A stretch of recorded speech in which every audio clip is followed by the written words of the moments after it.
Hello, Pod Smashers of the Internet, and welcome to another episode of 80-Bit Pod Smash, where gaming goes to grab a beer or a whiskey. We're your hosts, Penguin and Termite. I'm Penguin. I am Termite, and we are a weekly video game podcast smashing together ideas that you care about with video games. That's right, and tonight we are doing the second entry in our series on video game what-ifs. Yeah. Where we, like the Marvel what-ifs, we sort of imagine a hypothetical parallel universe where something in the gaming industry is different, something is not the way that it is, something shook out the way that it did not shake out in our universe, our timeline, and we'd like to imagine what the effects would be, or imagine what that reality would be, or imagine what good or bad would have happened had certain things not shaken out in the gaming industry the way they did. So tonight, specifically, we're going to be talking about what if Sega were still making console hardware, not just video game software like they do now. They got edged out by PlayStation, and then Microsoft came in and filled the gaps after a couple of failed consoles. That is what happened in our timeline. So we're going to look back and imagine what would have happened if either the Saturn, the Dreamcast had been a success, whatever it would have taken for Sega to keep making consoles today, and how the landscape would look different. We'll jump into all that and more, but we are where gaming goes to grab a beer. So what are you drinking tonight? As I had mentioned, a whiskey. I am drinking another Dogfish Head Spirit from my trip to Rehoboth called Let's Get Lost. And it is a regular spirit they produce, and you can't really get it in Virginia around here. Maybe in our northern Virginia parts you could, but in the middle and eastern, southern areas of Virginia you cannot find it. So I picked up a bottle because it's delicious. I'll read the bottle as I always do. Pour a glass and join us on a whiskey walkabout. Let's Get Lost American Single Malt Whiskey is intensely immersive, layered, and nuanced, both warming and enticing. Each sip is a sensory adventure, inviting you to disconnect and tempting you on your own explorative journey. Go on, grab a glass. Let's get lost. Distilled from scratch using a custom blend of malted barley and aged over 3 years in charred American oak. Cool. I've had this before, so I know it's good. It's also, I didn't realize this until looking at it right now, it's 102 proof. So it's boozy. It is sharp. It's complex, but I think it's proof's too high. That's my critique. I still love it, and it's amazing, and I'll enjoy this whole entire bottle. But it's really, really boozy, and you do get like a mouth feel that does evolve over time. Like I'm getting more taste as I talk without taking a second sip. It's still there, like little notes of spices and you get that charred oak and stuff. So yeah. Whenever people say mouthfeel these days, I just imagine my daughter literally sticks her hand in my mouth and just grabs I want to feel your tongue. Flesh. In fact, we had her baptized this Sunday, and she just while holding her while our pastor was given the sort of intro as to what infant baptism was, she's just sitting there grabbing my face, my nose. She totally reached her hands in and just clawed me in the gum. I'm Which like, there's yeah, pictures no, on social media happening. We're gonna play this as cute and not as fingernail in my gum line. It's the worst. So that's what I think of when I think of mouthfeel now, is Nice. another tiny human feeling my mouth. Grabbing your tongue and scratching your gums. That's funny, flicking yeah. your teeth. So I showed this to you before we started, and you had a very strong reaction. It is high gravity steel reserve, and you've said it is the trashiest of the trash, expected with trash. But it's 8%, and I'm having one of those nights where I need 8% trash to make me feel on the outside the way I feel on the inside. So we're gonna drink it. It tastes like a strong, like a college beer. Yeah, this is it's got the taste of just like crap beer, but stronger. You can taste that it's this will F you up at a party. But yeah, no, the initial olfactory memories that are coming to mind are all college parties. Yep. Yeah. No, it's not we are good. generally a family-friendly podcast, but I will say, so if you are a parent concerned about drinking games, you can skip the next 5 seconds or so, 10 seconds. But that would be the perfect beer for Drunk Quest. Oh, yeah, that's a good one. No, there's a better one. The Kirkland, I feel like the single best drinking game beer we ever got for Drunk Quest was Kirkland Light, because it was... That's because it tasted so awful.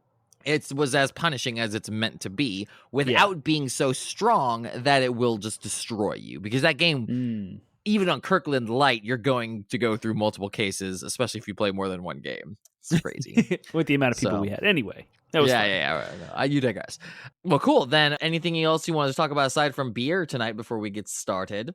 It is the middle of August, and we're actually the range of dates from the recording of this when it goes live is the shortest. So, like, it'll be less than a week turnaround. Y'all listeners will be listening to us. We've talked. This is like less than a week ago. It's hot, and I'm so done with summer. I'm just done with the heat and humidity. I'm over it. I'm ready for fall. I want brisk, cold, crispy air. I want to roll the windows down. I want to open the windows. Like, I want to be outside more. I'm tired of the heat. I just don't like it. I'm done. It's oppressive. Yeah, no, me too. Yeah. It's been really bad this week. I had to mow the lawn. We had family coming into town again. Daughter baptized, daughter's birthday. She's now 1. I now officially have, I can say I have a 3-year-old and a 1-year-old without having to do weird math about months. So it's great. We had family down, but I was like, I need to mow the lawn. So I went out there. I took Friday off, actually, not just to mow the lawn, but also like tackle the lawn. And it was like, I've had lawn hubris. Like, I figured out how to make my lawnmower work really well without it like stalling all the time. And I've just been more or less on top of it enough. And this time I looked at it and it was like, I'm on, this is not super long. I can knock this out in like an hour. I might get a little pink, but I'm not going to obliterate myself. But dude, halfway through, it was so hot. I noticed myself slowing down. It wasn't the lawnmower slowing me down. Yeah. It wasn't anything but me. The heat was so oppressive that I was just like, I could feel my muscles just like, and I felt like I was getting sick. Like I had to go in and drink water and just take a break in the cool shade for a bit because I thought I was going to vomit. Woo, that's not good. And then, when I came back in, I looked at myself. I was like, I think I'm okay. I looked a little pink. And then by the time like evening came around, I looked at it. I was like, ugh, that's the worst I've had it all summer. I've been really good either like mowing with a shirt on or wearing sunscreen. I've been like on point. And this week I burned myself the worst this summer. I burned myself yet. But hey, I look nice and tan, right? I can't really tell. You can't tell in this light. I need a comparison shot. The cameras, we're all washed out because the light. Yeah. So cool. That is. Yeah, a little bit of gaming news. Marvel's Midnight Suns, which was going to be coming out October 25th, has been delayed. Little piece of news that came out today. Yeah, delayed. So another one bites the dust. It's just a lot of people I know are talking about this game. So. Yeah. I just think that game companies themselves underestimated how profoundly COVID impacted. Like, I feel like everything, they're going to need to figure out how to like announce games again because the way they're doing it now is just resulting in like at this point, if a game is first announced and they show a date, or even the first time they show a date, I just assume it's wrong. It's going to be the wrong date because nothing has hit the deadlines as far as I'm aware. Even like indie third-party games like Demise was supposed to come out this week and it's now coming out like middle of September or middle of August. It's like August 18th now. I'm like, of course, like these games are just everything's delayed. Yeah. Yep. And it's a combination of COVID, but also I think like the cyberpunk debacle kind of gave confidence to development studios and like publishers to enable it, etc. So like, go ahead and delay that game. Like, that's fine. Like, I feel like there's just a level of like, let's delay it, make it right. No more buggy games because they were so loud. Yeah, for sure. But maybe that's a speculation. No, I agree, but I think that but it's so annoying now that though, granted, I ultimately do want the good products to come out at the same time.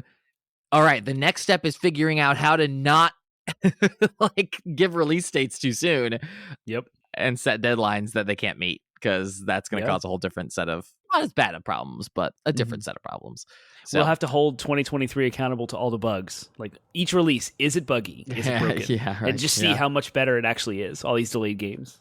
I mean, heck, you could probably do that with the fall, right? Like we could check and see. Yeah, right. We could see our lineup. I mean, we got a pretty good lineup coming at the end of the year. I can run it down. I got a whole list of things that we've talked about. But did you talk about Pokemon yet? Because I feel like you didn't get to talk about Yeah, there was a Pokemon last week. Pokemon kind of refresher, a live stream. It was like an hour long. They Right. posted not an hour, it's probably a half hour, but a whole bunch of other games like mobile stuff, Pokemon Go, updated every Pokemon Unite, et cetera, et cetera. But they talked about Pokemon Scarlet and Violet, and they showed off a bunch of extra gameplay footage. And the highlight was two. Well, one is that every Pokemon generation has like some sort of evolution quote gimmick thing, like Mega Evolutions or Gigamax forms, et cetera. So they showcased like their new. I don't even know what it's called, but it's like a crystalline form, and they turn into like a diamond version of themselves, like hard gemstone that like boosts their power or whatever. I don't know a whole lot about crossover. Let's get the crossover between Pokemon and Bayonetta and get them the sexy form. Each Pokemon has like a sexy form. Go. Yeah, right? That'd be great. Woo! Yeah. They showcased 4-player co-op, and they also talked more about the story, which is the most important thing I wanted to get here. Yeah. The entire experience the player will have is over 3 separate giant things. One of those 3 is the 8 gyms that you go through. None of those big 3 are in any order, and the 8 gyms are not in any order either. And the word open world was mentioned, of course, which is this is the true open world, which Pokemon Legends Arceus was open zone. Like you still were like moved through each zone in order by the story as you progress. Where this apparently is literally open world, like Breath of the Wild open world. Like you can do anything in any order and kind of make your own story yours. And then with the co-op element, I don't know how the story progression will work, but it seemed like, based on what my history with video game industry was and such, is that when people are in your game, it's like your story and you'll just progress with them alongside you, and you can do things co-op. And how progress is saved over that, I have no clue. But cool. Yeah, wild. Like this is the Pokemon game we wanted Legends Arceus to be, but what seems to have been gimped or pulled out was how you catch Pokemon and interact with Pokemon in the wild. It looks like, based on that footage, that looks like there's going to be turn-based combat, and you'll see Pokemon in the wild in the field, but when you approach them, it's going to go into a turn-based locked-in system. Yeah. Mm-hmm. Whereas with Arceus, you could like run around freely while your Pokemon was doing attack. Until you threw Pokemon out. Yep. Yeah. Well, and until you, yep.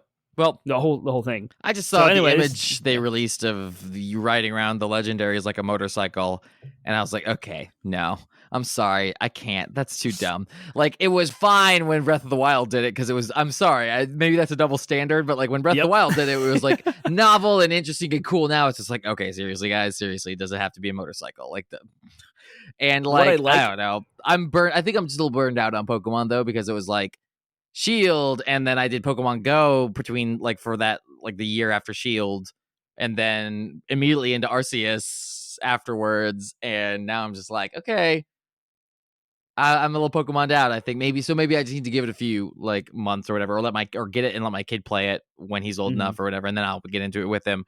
But I'm just like, I don't care for motorcycle Pokemon, but maybe it'll be great, maybe it'll be awesome, and I can revisit it later and be like, yay, this is the Pokemon game I wanted to play. But right now, I'm just like, I'm not getting it. I'm just not going to get it. I'll get there's enough coming out at the end of the year there, right? Bayonetta, I've already got on pre-order. Yeah, me too. And God of War, I need to pre-order. And those two are coming out with like 2 weeks of each other. And then Crisis Core and hopefully Callisto Protocol will all be very good. And so it's going to be pretty packed. So about Crisis Core, apparently the release date is March now. What? Yeah. Like even in... Yeah, I went to GameStop to pre-order it, and their release date was March. And then I looked it up, and all I could find was March 2023 everywhere. And I was like, wasn't it supposed to be? I could have sworn November? It was coming out. Yeah. So the definitive like list that I have is from Game Informer, and they've had an amazing list. Go to GameInformer.com/2022. That's it. And they have a list of every single game, and they keep that sucker up to date. Like the second stuff is announced, they update it.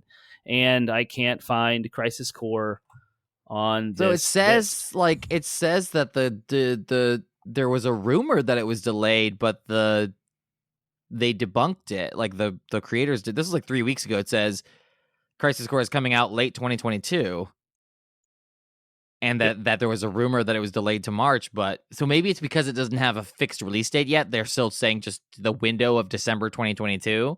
And so people are like, maybe it's one of those like GameStop's hedging their bets. And so they're saying it will release by March 2023. Yeah, I saw online that it was a placeholder date, and then Game Informer has no date at all in that list I just mentioned. So I I can't I mean, promise it's that this is coming probably out this going to year. get delayed. I wouldn't be Probably. surprised. This is freaking, Yeah. this is just, that's what it is. So So crazy. But yes, I was Right. looking forward to that as well. Lots of All games right, to be looking forward to. And, right, and so for you, Pokemon's on there, and I'm happy that you're excited for it. I'm bummed I don't get to play with you in co-op. Nothing. But I'm like, yeah, whatever. So Pokemon may be a favorite thing. Games getting delayed is not our favorite thing, but 80-bit Pod Smash is our favorite thing. 80-bit Pod Smash is our favorite thing. Favorite things, a segment Favorite of our things. show that is something that we are digging, something that we did experience, whatever it was that we loved. It could be something as deep and meaningful as a familial reunion, I don't know, or as shallow as the cake that you bought from the store ended up being really good. Whatever it was, we hope we inspire you to share. I did your eat cake. I crammed some leftover cake for my daughter's birthday into my mouth right before we started this, so I still have the taste of was cake. it homemade in my or store bought? Oh no, I'm not from the store. What are you kidding me? Yeah, are you kidding me? So, I got no time to make no cake. Ain't nobody got time for that. Yeah. Favorite things. So I've had a pretty crappy day, but a pretty good weekend overall. So it's like the day is on my mind, but the weekend was great. So again, daughter's birthday, got to see family. Everyone came into town, which is busy and exhausting, but like just full of lots of fun. And then capped off the weekend with our friend Matt is DMing now in our D&D channel, and so I get a chance to play every twice a month with friends, not just with my new friends online, but my real friends in real life. Real friends, that sounds wrong. IRL. My closer, longer term friends in the real world. And yeah, and so it's fun. I mean, it's fun just playing with people who I have, existing relationships with and know very well outside of the game. And so I have been having a good time with that, though. Yeah, I haven't gotten to really have a lot of like shining moments in combat yet with my character. We've just been in we've been in combats that are pretty small scale at this point, and usually there's only one enemy. And they like the last combat we had in the game, I wasn't even involved because I was too far away, and by the time I got there, no, I didn't even get there. Like by the time my turn came around, they had killed the enemies, and I had not moved from the spot where it started. I was like, all right, guys. So yeah, it's fine, but combat's not the only thing I enjoy. So it's still been very fun. It's been fun being under someone else as a DM and getting to help him learn, but also just sort of take a step back. He even had said, he was like, I need you to sometimes you're really quick to jump in with like a rule, and I think I need the chance to like try to answer first, and if I need your help, I'll ask. I was like, cool, I'll just take notes.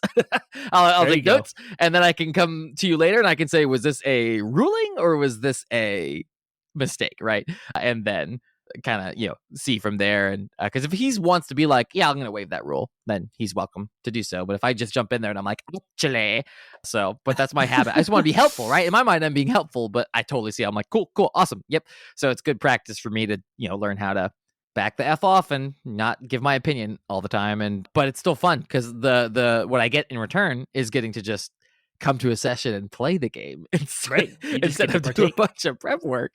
Mm-hmm. So yeah. So that's probably my favorite thing right now is that twice a week game, or sorry, not twice a week, every 2 weeks, twice a month game, and I'm looking forward to 2 weeks from now. So nice. My favorite thing is my wife and I went to go see Thor: Love and Thunder. Mm-hmm. We got a babysitter. There's a teenage girl lives in our neighborhood, so she's the daughter of one of our neighbors because she has to just walk down the way, and she's in high school for the summer break. She's let the entire community know, hey, I want to make some money on the side. I want to babysit more. So please hit me up if you want. So we did, and she came over. She's done this like 3 times now. It's awesome. What we do, and the setup for her is amazing. We put the baby to bed. So the 3-year-old's already in bed. Sam, who's 7, is super easy to take care of. He can do everything on his own. He can get himself dressed. He can brush his own teeth. He knows the routine. Requires little effort. She comes over. We leave at like 8:30, and we're like, just put Sam to bed by 9 o'clock. And then here is a library of video games and streaming services. Help yourself. And she has brought homework over in the past and like knocked out homework. Or we've come home and she's like watching The Good Place or something. Like she's just lounging on her couch. Her mom brings her food sometimes. Oh, nice. So she's just chilling. and making standard going rate for babysitters in our area is $20 an hour. So like we want to be fair and we honor, $20 an hour, and however long it takes, I round up and we pay her for that. So like, but just putting myself in a 16-year-old's shoes, like I'm going to watch someone's kid for 4 hours, but I'm going to just play games and relax and watch TV and make $20 an hour doing that. That's amazing. But that's a gig. That's a good gig. Yeah. Yeah. Yeah. That's awesome.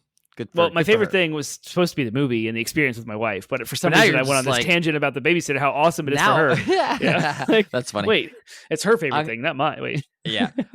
That's awesome. Yeah. But you enjoyed the movie though. Yeah, it was good. A lot of people were like bashing it, that it's on the lower end of the Marvel like rating. If you were to create your master ranking of all 40 Marvel movies, like you'd probably put it towards the bottom, but it's still leagues better than like Thor 2 and what was the other bad one? Iron Man 2 was pretty rough. Like still way better than all those. Like it was enjoyable, hilarious. The story it's the next plot point in the Marvel Cinematic Universe, which I care probably way more than I should about. And so like I got to stay caught up. I got to watch them all in theaters. I got to watch them when they drop. I got to stay. I don't know if it's just that I've emotionally detached from Marvel because I can't like see everything as it airs now with my kids and all that.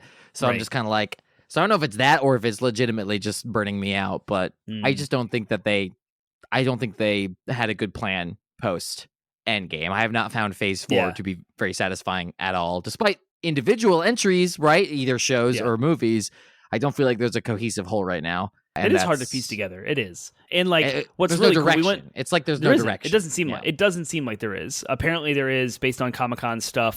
They revealed stuff, but none of it but they were like okay. We're concluding the multiverse saga, which I didn't even know was a thing. Like I thought they were still in phases, but apparently there's a multiverse saga and they're wrapping that up, and I was like, "Oh, well, that's a different way of looking." I don't know. I need to do a lot of research probably to figure this out. It's not obvious. You're right. It is. They need a hard reboot. Honestly, if they're going to do anything, they need to now hard reboot it with. Now that they've introduced the idea of the multiverse, great. Hard reboot it. Go to, Earth 743 or whatever, right? Give it some number, and because they do it in the comics, right? So they do it in the comics all the time. There's the Ultimate line. There's the regular line. Now that they have Fox and could probably strong arm Sony into it, they can restart with all the major properties from the beginning, as opposed to having to piece it together. That's my thought. But at this point, I don't want another origin story of any of them, though. I'm done with all that. I think everyone. They don't have to. That's the point. They don't. Well, they could do origin stories now that include the other characters. Like they can do, and they can do like or they don't have to do origin stories at all, because you're right. At this point, there's enough of a following that everybody knows the major origin stories, and they could jump right into like, hey, this is now Avengers, right? We're just doing Avengers. Like this is the beginning of the Avengers, the origin of the Avengers in this universe. Boom.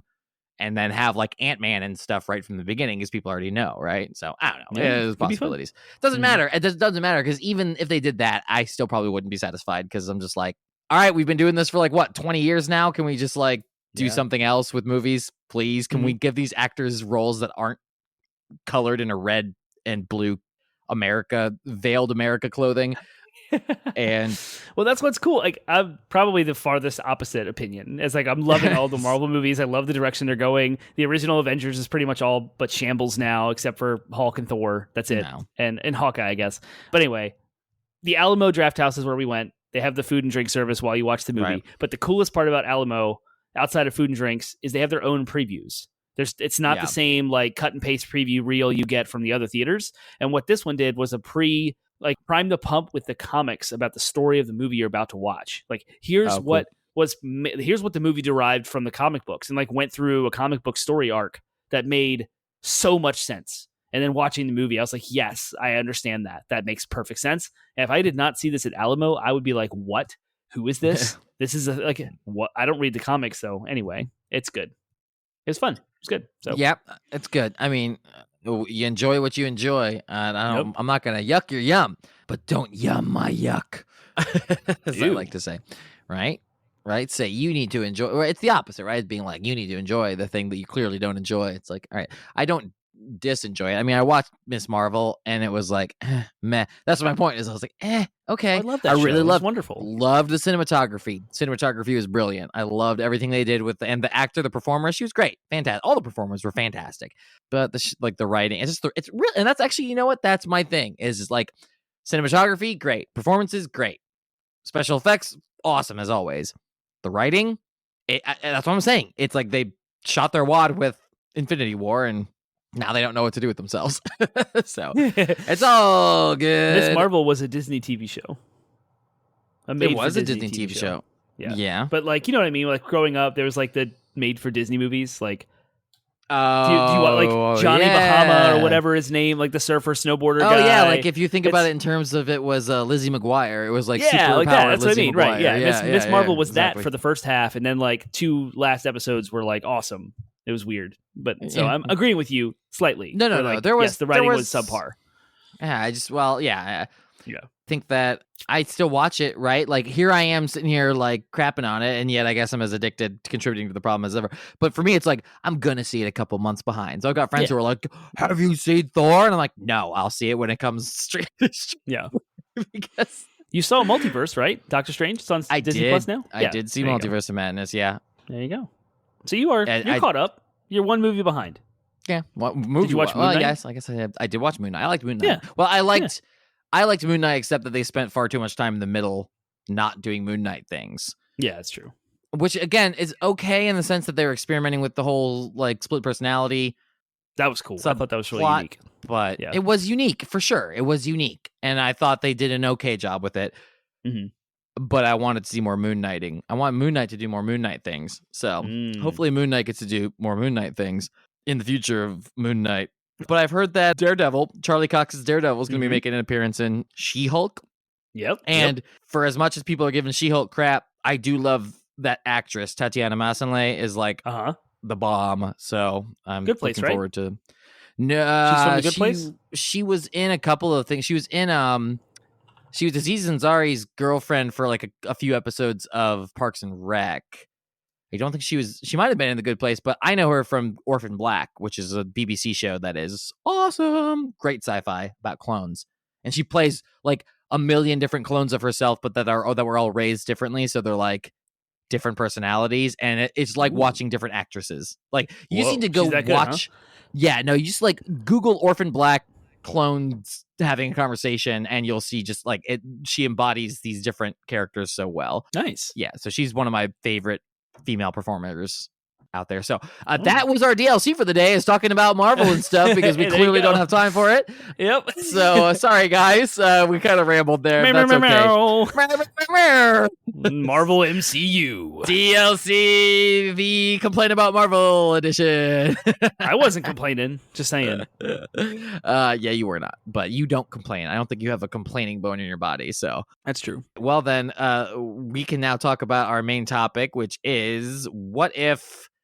Video game what ifs. Speaking of Marvel, that's how it ties together. See, Marvel did the what ifs, and now we're doing. Oh yeah, there you go. I haven't watched those yet. Nice. What ifs.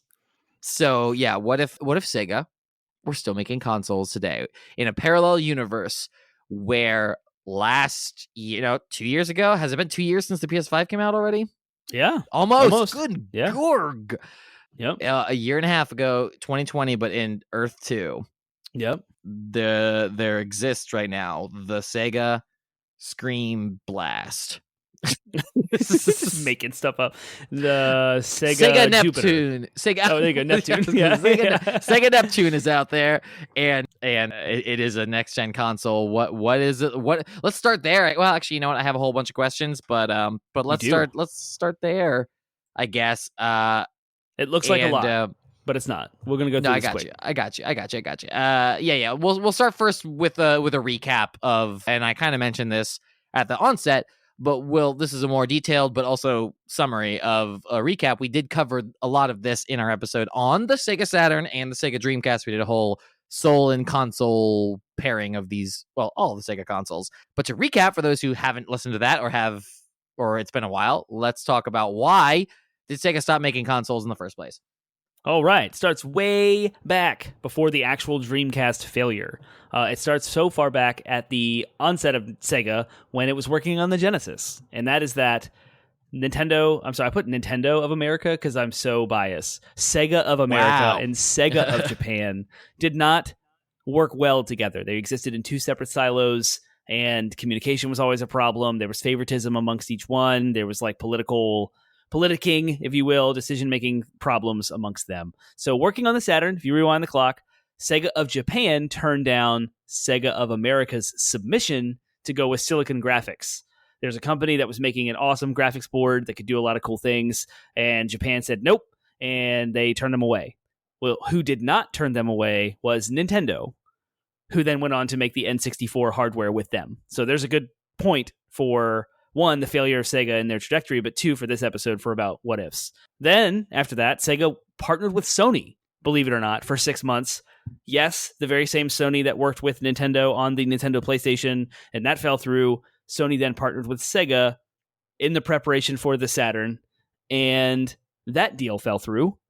I'm not going to get into it too much because we don't have a lot of time here, but so now you had Sony, who has insider knowledge about Sega's world with the Saturn, and you have technology given to N64 and Nintendo to make that. So their competitors, Sony and Nintendo, ripe, hot, good. They have a direction. They're ready to rock. Sega lost both of those avenues. And that was before the Saturn even came out. To add insult to injury, Nakayama, the head of Sega of Japan, was very toxic and problematic. We've had a lot of discussions about toxic, problematic leaders. This person, he favored Sega of American leadership for some reason, not his own Japanese leadership, which led to weird jealousy and workplace drama. He was verbally and physically abusing. So that's would have been called out, and he would have been ripped from, completely unacceptable. He was very stern and harsh with his employees. There was a changeover, but we'll get there. So with the success of Jaguar and 3DO, Sega of Japan R&D wanted to make a new Genesis. Sega of America said no, and disagreements ensued. And what came out of that disagreement was the 32X, which came out right with the Saturn around the same time. Expensive R&D hardware, failed split the fan base. People were mad. And I mean, this is all leading up to, that's why I had to contextualize this, because Sega's history is marred. And these are very top bullet points here. So all in all, the Saturn strategy was to make arcade ports of popular arcade games. So if you go back and look at the Saturn library, the most popular games are things like Daytona USA and Time Cop, Virtual Fighter, Virtual Racing. They're all arcade games. Yep. The problem with that is arcades are very popular in Japan. At this point in time in history, arcades were dying in America, and America was a much bigger audience, a much bigger market share. Nintendo and Sony making making brand big new experiences that you can't get in the arcades, then why? Yeah, I can see that being problematic. So Sega was trying to get ahead of Sony, knowing what was going on, and they surprised at E3 in '95. They announced the console's releasing a full year early. Today, the console's announced. Yay! Way too early. Sega of Japan was forcing the Genesis into early retirement. That was kind of the reason why they wanted to get it out the door. They had no choice. So again, Sega in America, Sega Japan America, they had no cohesion. So Sony stole the launch, or stole their entire launch thunder, because the Saturn was at $499 price point.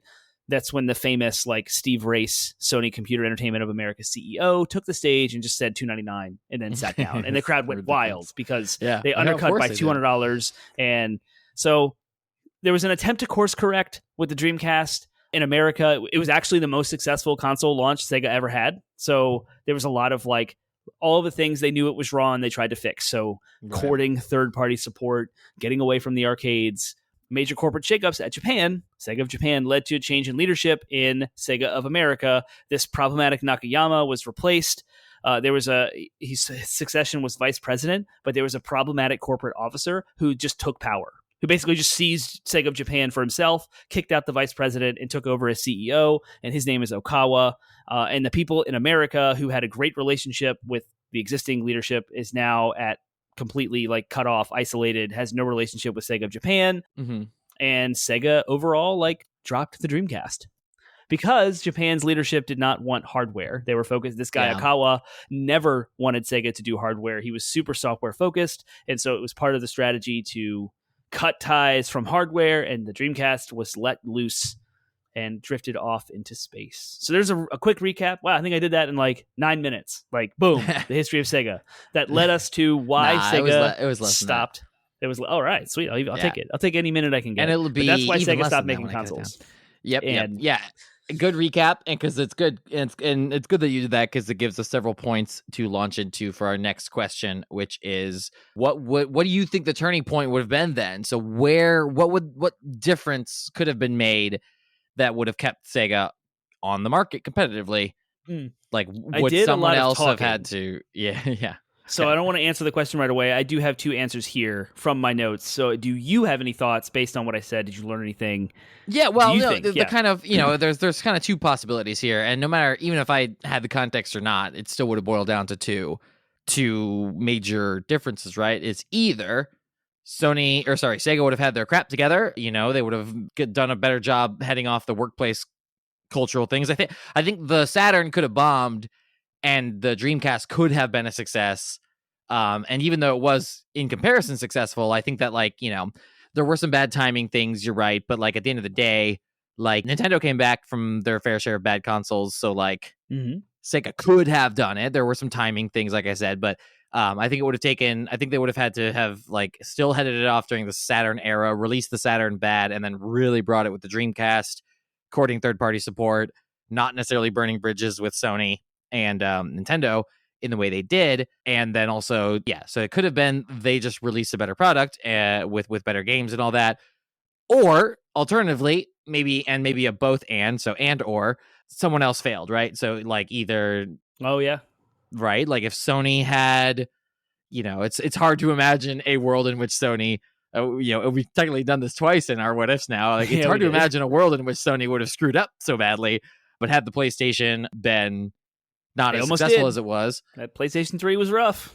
right, But right. yeah. But had it been with PlayStation 1, right, that the PlayStation 1 had Yeah. sucked or was more expensive, right? Like Right. if it had been the brand loyalty there, if the brand loyalty to Sega had been strong enough, if they had been priced correctly, or rather if the PlayStation had been priced incorrectly, then they might have had a chance. I think the other element there is if Microsoft had failed, right? If the Xbox had just been an abysmal, embarrassment, then I feel like there would still be room for a third. There would be, they wouldn't have filled that void, so that void would have given, I think, Sega a chance to sort of make a comeback. But it was the Yeah. 1-2 punch of Sony knocking them down and then Microsoft knocking them out, or edging them out, I should say, that really I think kind of made the difference there. So yeah, those are my two answers. Had they Okay. been able to either had a greater, company cohesion, worked better and put out better products, and also had either Sony or Microsoft, I can't really see Nintendo. I mean, yeah, Nintendo too, but like I can't really see Nintendo being in a position where they would have failed at that point. I could see Sony coming out right out the gate with their first console, and then Microsoft a generation later doing the same thing. I can see those two were positioned more to fail, and unfortunately, Sega could just not keep up once it was Yeah. there. I suppose the last final piece was I had not known that part about that final president being like, "We're going to make a greater effort to put out software." He probably put the final nail in that coffin. Yep. Had they had someone who wanted to keep putting out hardware, they might have like persevered. It might have come at a great cost, but they might have persevered. But then at that point, would they have had the market for it? Yeah. I don't know if that's as fertile as those other conditions there. So Cool. One part I saved a big nugget of knowledge for this. So we talked about Nintendo first. We'll get there. Sorry, Yeah, I sure. spoke out of turn. So one, if Sega had scooped up Nintendo 64's 3D hardware and used CD-ROM media as they surely would have, who knows how the coming generation could have played out, right? So if Silicon Graphics, the deal with Sega worked out, the problem with the Saturn was that it had like 3 processors. It was super difficult to program for, and the N64 was not. So they would have garnered third-party support for the Saturn at the time, and they would have put themselves on a higher foundation, which could then had led to the leadership wanting to pursue hardware again for the next hardware cycle, which would have been a different Dreamcast in that alternate timeline. But you bring up Microsoft, and that's my second point. Microsoft, during the Dreamcast era, developing it, I should say, was approached Sega early in Dreamcast life and said, you should put Windows CE on the Dreamcast. And Sega thought it was a Trojan horse to get into the hardware business. So Microsoft brought a whole team of people in. They got to learn the business, walk away. I said to sell them the company, and they should have, because then they could have gotten out of the hardware business clean. So there was someone who wanted to sell the company to Microsoft, and Microsoft wanted to just get it done. So that could have happened. Like there could have been a deal right there. Like the Xbox could have been the Dreamcast. It could have just been swallowed up and like absorbed, and then boom, like there's your hardware for Sega. So yeah, if Microsoft had picked up the Dreamcast, would we have seen a more effective marketing strategy? Like everything would have looked different. Yeah, for sure. Small citation. I would like to cite my works as I have spoken a lot of knowledge. Citations. Just real quickly, there's an IGN article called IGN Presents the History of Sega. It is an article that I gleaned a lot of knowledge. The good synopsis. I mean, I've read a book called Console Wars by Blake Harris. I know a lot of this stuff from experience, but just putting it all together in the way that I've articulated here tonight, I have to give credit to Travis Foz of IGN from 2012. IGN Presents the History of Sega. Go check out that article. Much more detailed and probably more accurate than the fumbling of my voice. But so yeah, those are the two turning points, in my opinion, as well as the opinion of this article. It makes perfect sense. The turning points would not have worked still if Sega of Japan and Sega of America didn't get their act together. There needed to be cohesion, and I don't know how they could have fixed that. For Nintendo, they had a wonderful relationship between the Nintendo of America and the Japan home studio. Reggie Fils-Aimé guided Nintendo with Satoru. Man, I cannot say his name. Iwata. Sorry. Rest in peace, Iwata. The two of them worked very, very close, very well together. And so that's the contrast between these two folks, Nakayama and I guess it was Stoller. And Nakayama's relationship was just weird and favoritism and stuff. So clean all that up, and then two giant forks in the timeline. So 3 total timelines. One that we're in now, where Sega's gone. The second timeline where Nintendo 64 doesn't look anything like it does because Sega scooped it up for the Saturn. So that leaves like, what about Nintendo? What would they have done? Like, if they didn't have that board, they would have had to come up with something different. They probably could have done it, but things would look weird and crazy. The theory I was going to lean hard in at the end of last episode was the existence of Microsoft coming up as a third entity right around the time the Dreamcast launched. I think if Sega was still making consoles, that Microsoft would not have been able to garner the audience that they did, because I think Sega was leaning on the same audience market share that Microsoft was going for.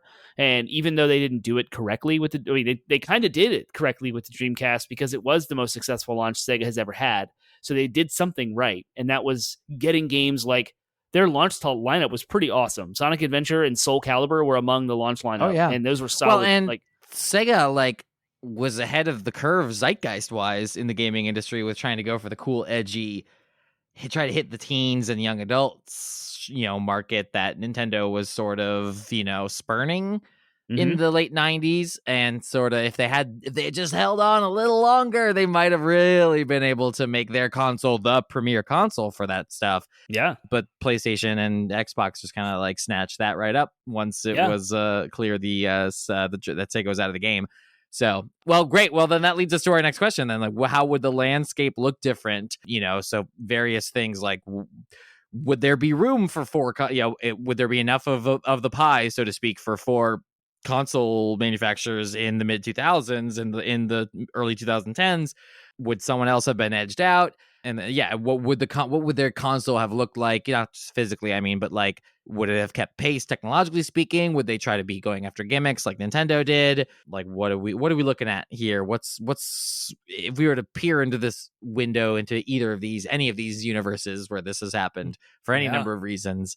What are we looking at? What kind of Sega are we looking at? I don't see Xbox existing against Sega, and because Sega had 2K, right? All the sports games, the stuff that's the most popular selling games to this date, right? What Sega could not get was EA.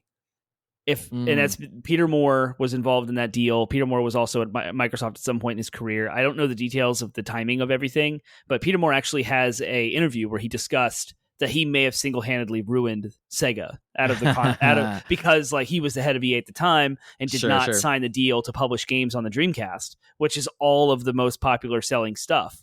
Had that have happened, then you'd have two direct competitors, and that would be Dreamcast and Xbox versus PlayStation versus Nintendo. And in that generation, looking at it even now, the GameCube was actually the worst performer Nintendo's ever made. Oh yeah. And so like you can start to see the market share is getting overlapped too much. They're all doing the same thing. They're too closely aligned. And by they, I mean Sony with the PlayStation 2, Nintendo with the GameCube, Sega with the Dreamcast, and then so Microsoft had to innovate already just to stand out as a fourth entity. They already had to like figure out what they could do different, and they courted the PC space. That was their strategy because the console space is obviously taken with three other big entities.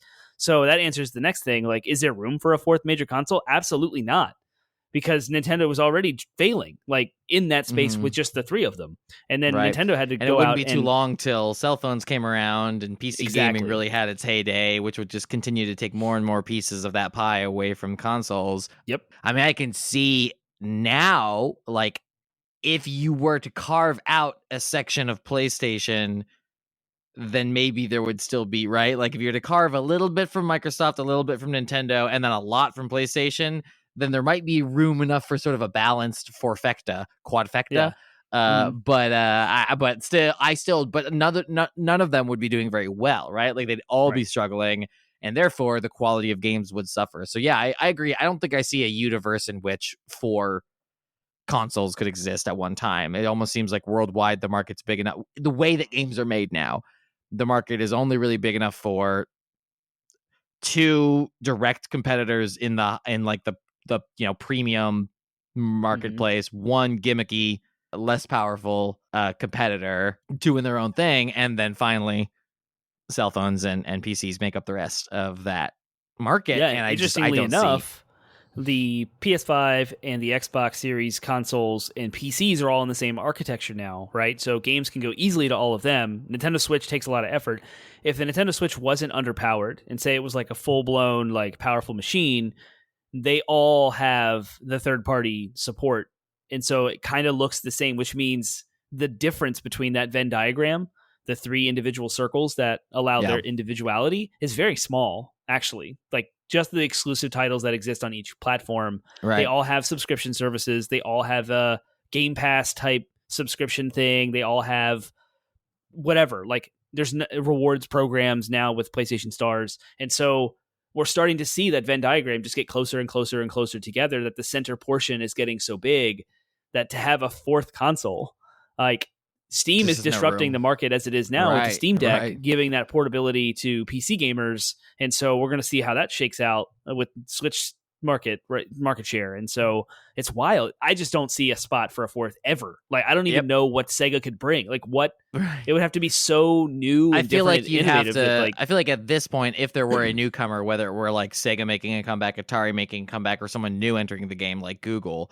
they would have to find a way to edge out, to carve out like the mobile game market, right? Like, find a way to make another kind of hardware appealing to the kind of people who are mobile gaming right now, right? Which just seems impossible because mobile games are just, you have your mobile game, like, so dominant, right? You already have your phone. phone. That's like the biggest selling point of mobile games right now, is I already have a phone, so I might as well just play games on it, right? If I want to play games, I'll play games on it. So therefore, all things being equal, then, okay, so someone gets edged out. I don't see, based on, again, we've been talking so much about the sort of our other series that we're doing a lot of right now is the Soul and the console. So we've been talking about all the Nintendo handhelds. Nintendo has been building up their strategy for just decades.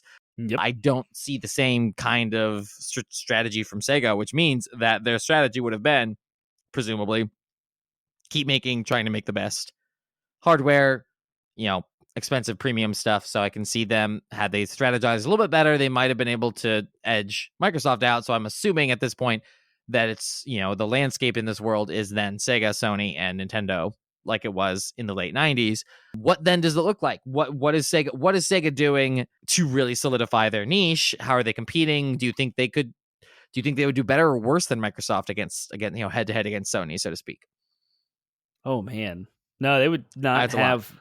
It is. They don't have the money foundation Microsoft has from like Microsoft's other ventures, like the computer. Yeah, true. PC, Windows, like Azure, not to mention cloud computing. Yeah. Uh-huh. So Microsoft's just a bottomless pit of money. So if they fail, which they have, they can just completely afford to restructure and go after this. Throw money at it. Yeah, just they can just throw money at it and do. It's funny because we stand back as consumers and say, "Oh, Microsoft's got infinite amount of money; they can just keep doing this and throw money at it."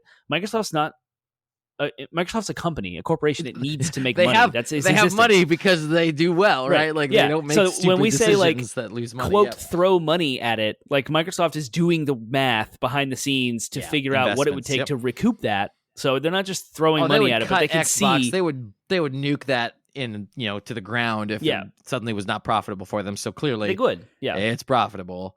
Yeah, yep. Yeah, you're right. And like the Zune, right? That's gone. Like Microsoft knows when to cut. Heart. I love my. I know the Zune was great. Yeah. So Microsoft knows when to cut, knows how much money is too much to throw at something. Like they're doing their math. They're a good, smart company, so they know what's going on.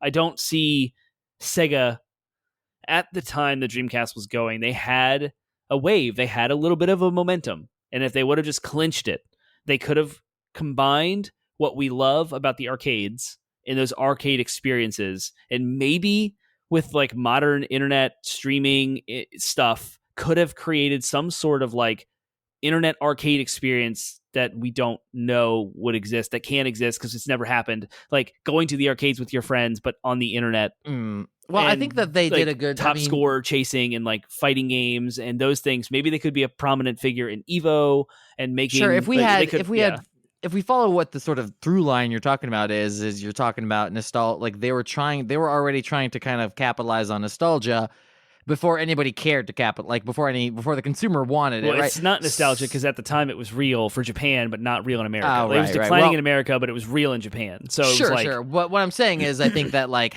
they were just 10 years too early, right? Had they been doing that, in the late 2000s and really laid the foundation for just like good solid ports updated with internet functionality. Imagine if they had a achievement system but for like ancient games that ran amazingly on their new console, scaled well, started if they had been working on like finding a way to like scale the games to look better on modern TVs. Like had they been doing that for a decade, you know what? There would have been a market for it now.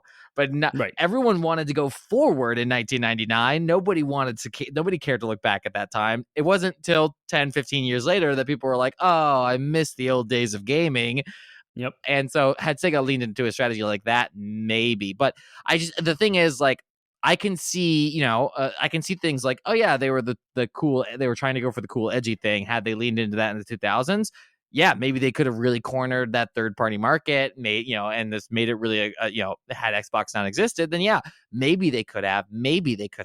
But to me, I just look at all the pieces and I said they would have had to do everything perfectly right in the mid-2000s. Yep. And Xbox would have had to not exist entirely. Yeah. And maybe they would have been up there with Sony instead of Microsoft when the PlayStation 4 was announced, and then who knows? Then it would have been an entirely different Sega at that point. So then who knows how that could have gone? Right. But I just it's like I don't see them doing. It's like at the time they were making decisions. Again, you're talking about literally replacing, the president of Sega who's kind of quote unquote screwed things up with the Saturn. You would have had to replace him with someone from the future to make right. Like at that point, like, or someone so forward thinking and brilliant that they could have effectively navigated Sega through that. And so at that point, it really is just an entire speculation exercise. So, all right, let's go ahead and move on to our last question then, because we've talked a lot about the industry and the culture. I think the obvious low hanging fruit there is, of course, if you just replace Microsoft fans with Sega fans, I guess, or not, or Sega just dies, and then you just have Nintendo and PlayStation and then PC games, right? And it's a very, very different, probably not even better. I just don't see, it's almost like Sega probably had to die, right? Like, I think Sega may have had to die. I don't see a world in which it's better that Sega's still around necessarily, right? Because I don't see them being as like savvy. But anyways, well, I get, and so therefore that leads us to the next question. That's kind of my answer to the last question, which is, what can we learn from the speculation? What do you think we can learn in our universe from speculating about another universe where things are different? My favorite answer to this is just get an understanding of the relationship between hardware manufacturers, publishers, third parties specifically, and development studios, because that is what defined, informed modern day gaming from the beginning. When we had a Super Nintendo and a Sega Genesis, two entirely different development studios would port games to different consoles because the architecture was entirely different. It was not easy to put a game out on both systems. It was easier to just port one. So I'm going to put my game on Super Nintendo only because it would be too much work to put on Genesis. And as things change in the future, the money you get from courting big companies like EA, Activision, Ubisoft, like they provide content for your console as a hardware manufacturer's perspective goes. So just learning all that is what like you learn about the speculation. Right now, Sega is crushing in software. They have an amazing portfolio: Bayonetta, Persona, Sonic, like big names, and I'm failing to remember even more than that. But yes, Atlas is a subsidiary of Sega, so that's Persona, all of it. No, yeah, I know. I knew that. Bayonetta, the first one maybe, but Bayonetta's 2 and 3 are now solidly owned by Nintendo. Right. Yeah. Yeah. There's other games out there. Just go look at Sega's library, and they're doing wonderful.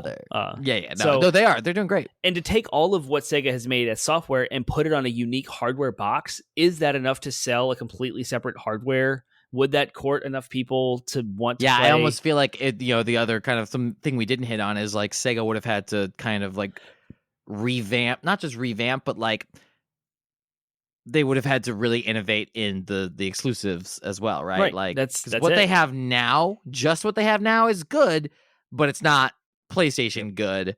They would have had to brought PlayStation good probably 5 or 10 years before PlayStation brought the good that they brought, right? Yeah, they would have had to like out innovate PlayStation in that regard, and that was a hard lesson that Sony had to learn.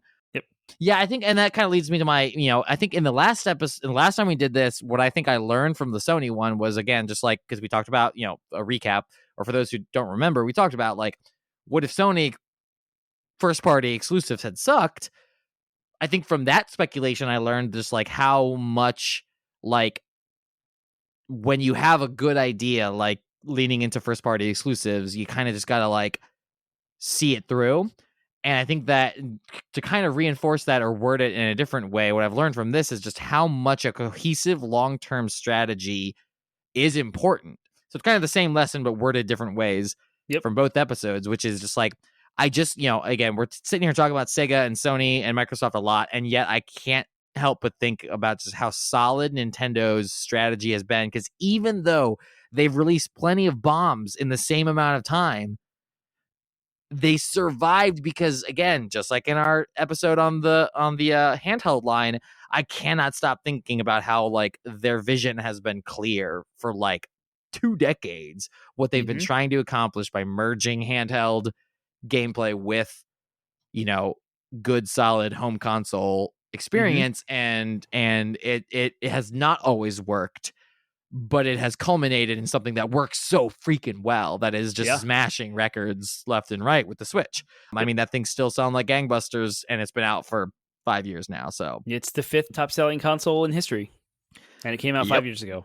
Yep. So it's doing work, and yeah, I just think that's episodes like this remind me how much of a testament it is that Nintendo, like, their strategy has paid off and helped them survive in a market that like, this is all they do. All they do is games.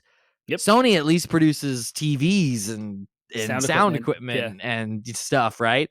Do they do cars? I feel like they do movies at least, right? Like they do movies. They have a whole entire movie. Yep. Microsoft, there was talk about a car, but I don't know. Sure, yeah. Microsoft does, and Microsoft obviously does everything. So, so the fact that Nintendo is able to survive and do so on games alone, the quality of their games alone, it's a reminder. Like, this is not me fanboying. I'm the first one to criticize the heck out of Nintendo's stupid decisions. But credit where credit is due. Nintendo is a freaking unkillable vampire in the video game industry. Yeah. And if you look at the pain points of all of the manufacturers, they've all suffered from having consoles that are too difficult to program for. So like the PlayStation 3 was Sony's big misstep initially because it was too complicated with the cell processor. And then the Xbox One had this Kinect that everyone had to interface with because they forced it from the hardware perspective. Here's gimping your RAM and processing for this Kinect, right? And all of the TV tuner operating system debacle, like, just put a giant barrier of entry for developers. And so they've now fixed that misstep. And Nintendo has had hardware that's too samey. That's kind of their deal with like the GameCube. They had its proprietary disc format with the mini discs and like that. And then the Wii U with the 2 screens, and like that's their biggest flop, right? Is how weird that was. And third-party support was gone. No one was going to port like Call of Duty in its modern format to the Wii U and have to like implement a second screen with touch interface when you could just push and compile for PlayStation and Xbox and PC. PlayStation caveat because the 3 was nuts, but you know what I mean. And so, yeah, it really is like, as a hardware manufacturer, you've got to consider the developers and who are making content for your console, because if you don't, you end up with flops like the Saturn, and that affected their strategy going into Dreamcast. So yeah, combination of, I like how you put the strategy. Lean into your strategy and know what your market is and go for it unrelenting, even if you're failing now, and think about how you can innovate to target that same spot. You'll end up with a successful hardware platform. I agree. I think that at the end of the day, we should all just be on the same operating system and stop releasing things that are deviant from normal computing technology. Looking at you, Apple. Looking at you. What about Linux? Linux has like 18 million flavors in and of itself. Linux is fine because, let's be real, Linux secretly runs everything in the background. And I learned this industry secrets time. Most of Microsoft Azure runs on Linux. What? I had to answer like 2 times the amount of Linux questions when I interviewed for a Microsoft Azure position than I ever had to answer about Microsoft stuff. Oh man, good times.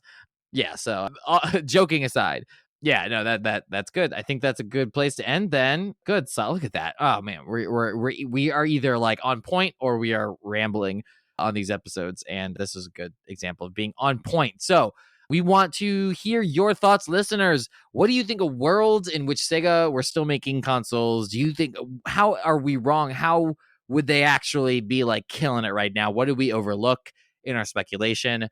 Again, this is all a speculative exercise, but that doesn't mean it's pointless. Just because it's speculation doesn't mean we can't learn things from it or exercise our intellect, all of which are valuable things. So we want to hear those thoughts, all your thoughts and more.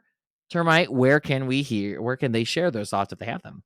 You can tell us all about your alternate timeline where Atari and Konami and Sega all got together and made their own console and destroyed everyone and kept Kojima with Metal Gear over at 80bitpodsmash.com, 80bitpodsmash.com. That's our landing website with links to all of our social media outlets, Facebook, Instagram, Reddit, Twitter, as well as our Discord server. You can jump in and start up a conversation with any of the fine folks that follow our show.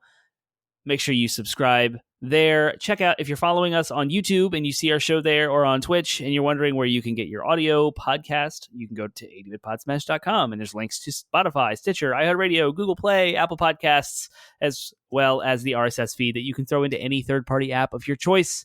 Every single Monday at midnight, episodes go live. We haven't missed a beat. This is episode 256. We've been doing this for, we're approaching our 5-year anniversary. So, wow. Yeah, go check us out. We have a litany of topics that we have talked about over the last 5 years as we approach that anniversary. And so hang out with us. Nothing is sequential. You can always just jump in when you want. Skip 15 episodes and jump back in. Like, you're not missing anything. Except for our Soul and Console discussion about Sega. You're missing quality content. You are missing quality content. For those who listen every week, it is still rewarding. For those who skip, you're not going to feel like you are left out. There you go. Perfect. I feel like that's way to put fair. That. Yeah, I feel like that's fair. That. Yep. Next week, speaking of quality content, next week will be the eve of the release of the new Saints Row, which very well may be a surprise sleeper hit of 2022. We won't know until it's out.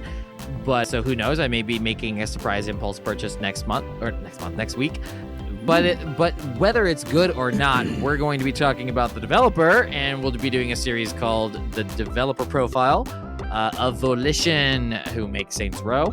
So apologize for 2 series in a row. I didn't realize it until literally just this moment that we were doing that, but that's okay because I don't think we've done very many what ifs. So we'll do a dev profile on Volition because it's timely, And hopefully we'll all learn something about a pretty awesome developer, even if I don't always love their games. I think Volition's great because they hire my friend A-Ray, and he's great. They did. So I wish we had been able to get like an interview or something set up, but it's been a weird summer. So Volition, check it out next week. And if you are excited about Saints Row, it's definitely one not to miss. We'll see you then.